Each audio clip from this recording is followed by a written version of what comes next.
النهاردة أول يوم في العام الدراسي الجديد، والحقيقة إني افتكرت إني من 10-15 سنة كده كنت بفرح باليوم ده قوي.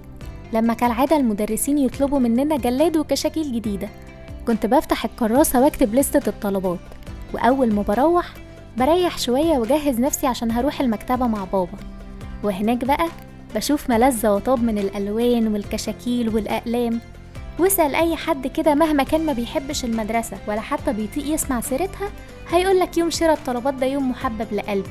ده اليوم اللي فيه زهوة السنة كلها حرفيا. الليستة البسيطة دي كانت بتاخد كل حماسنا في بداية مشوار ال1000 ميل، ومن بعدها تبقى سنة دراسية سعيدة علينا إن شاء الله. لكن للأسف الليستة دي زيها زي كل شيء جميل مفضلش منه غير أطلال. الليستة دي من ساعة ما بقى اسمها سبلايز وتقل خيرها، ما بقاش ليها مفعول السحر على ولادنا زي زمان. من مدة قريبة كده سمعت الكاتب عمر طاهر كان بيتكلم عن بطاقة التموين وذكرياته معاها كطفل، وعن فرحته لما راح بنفسه يجيب التموين واستخدمها. الأطفال بيكونوا في السن ده ذكرياتهم، بيخزنوا كل اللي شافوه تقريبا، ولما يعدي العمر ويكبروا بتبقى متعتهم إن هم يسترجعوا الذكريات دي ويحكوها مع كل موقف مشابه. يمكن دي الحاجة اللي بترجعهم تاني صغيرين.